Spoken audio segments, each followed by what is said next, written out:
how to make your own Christmas wreath in 5 minutes flat. Hi, it's Jane Moore here. Welcome to my YouTube channel. I hope you'll subscribe and tune in for more gardening tips. But this week, I'm going to talk to you about making a Christmas wreath. This is going to be super quick and all stuff from the garden. So start off with your wreath frame here. I've put a bit of cardboard on the back just to protect my front door. And from there, we're just going with some foliage. All I've got is some yew. I've got yew foliage here. And I've already trimmed it down into nice sort of little fluffy bits that I'm going to pop in. And the other thing you'll really need is some florist's wire. Or if you haven't got that, some fuse wire will probably just do, or some thin gardening wire. So here we go.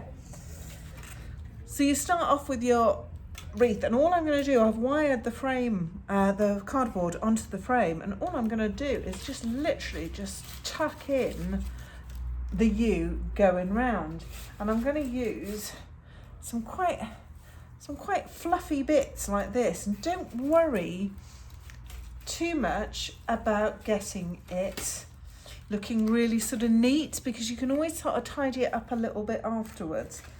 And we're literally just going to go around, go in all the same direction if you can, because it just looks so much better if you do. But even that isn't essential. Right, I'm going to click off now and just fast forward through this bit. The thing you're aiming for is really good coverage of the circle. Look at that. So, and then we'll tidy up all the edges in a minute. I've used yew, very traditional. Don't forget to wash your hands afterwards. But other things that are really good to use is any conifer of any sort. Trimmings from the Christmas tree, that worked really well as well. But yew is what I happen to have to hand this year, and so that's what I'm using. And once you've got it like this, then get your florist's wire again and just literally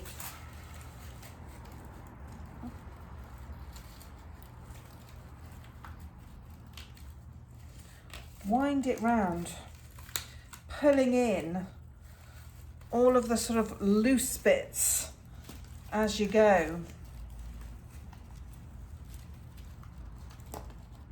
Now, you can leave some of them sort of sticking out a bit if you want, or you can go for sort of really tightly bound. Either looks good, to be honest. It's just sort of how you're feeling at the moment. So I'll just bind all that round, and I'll quickly show you some of the other bits and pieces that I've got to decorate it with as well. So here's a few things I've collected to decorate my wreath. It might not be all of the things, but it's what I've got for the moment.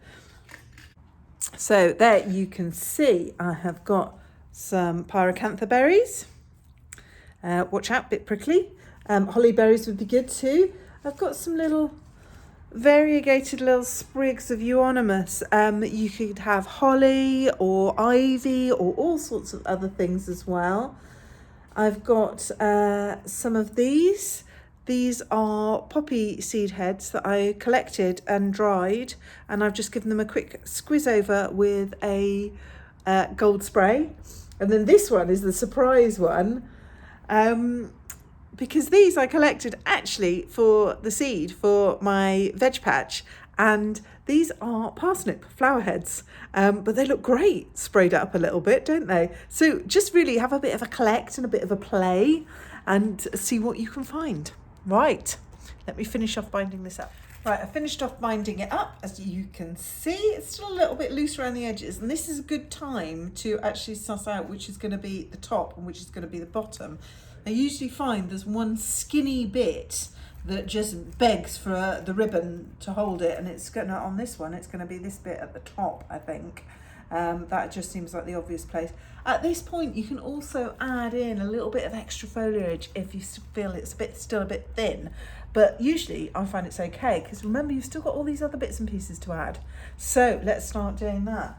I'm just going to take some of this golden euonymus and just start, remember this is going to be your ribbon part, so it's almost worth keeping your hand on that, or having it at the top anyway, and then you can just start poking these in to the wires and into the foliage of your sort of base plant. So I'm just going to poke them in going round. I quite often leave a little bit of space at the bottom as well, because I quite often do a little bit of detail there, but it does vary. I mean, some people like, you know, like garland to have go all the way around, and some people like it sort of clustered in a corner and this sort of thing. I'm going to go for pretty much all the way around, I think. Don't you think that euonymus just lifts it? It's lovely, isn't it? So there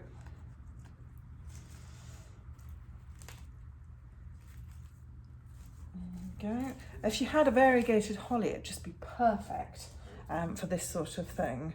So I'll pop a little bit in there, because I have got plenty of it, and it really does just lift the sort of slight dullness of the yew rather a lot, doesn't it?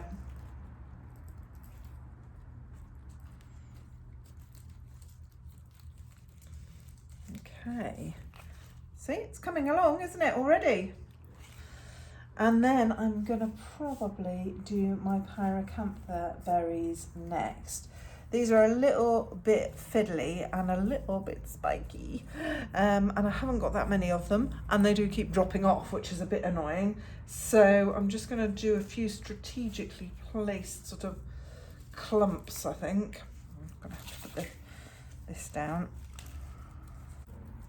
It's not always easy finding the wire for it to slot into, but fiddle around and you will sort of spot it. It's one good thing about not wiring it up too tightly as you go. Here we go, that's with the pyracantha.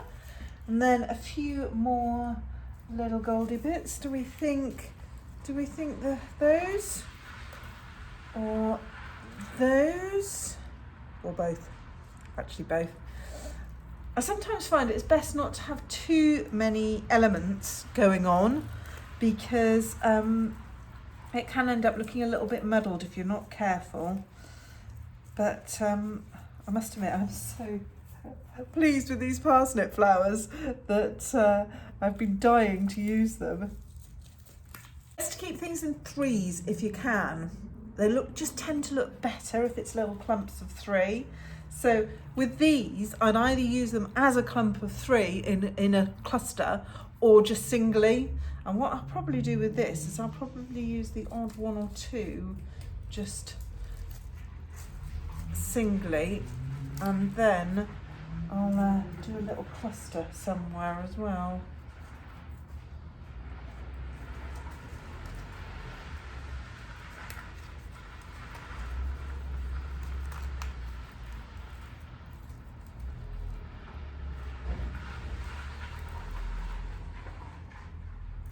Don't forget, you don't need to cover up every single sort of bit of foliage, because it's nice to see the base plants coming through. And if you use quite a few different base plants, like the euonymus and holly and things like that, then actually that on its own right can just be lovely. Right, I think I'm pretty well there. And my last little touch is going to be a nice little bit of ribbon, probably this little checky one, I think, or maybe just a little bit of plain gold. I'm not sure. What do you think? See you next time.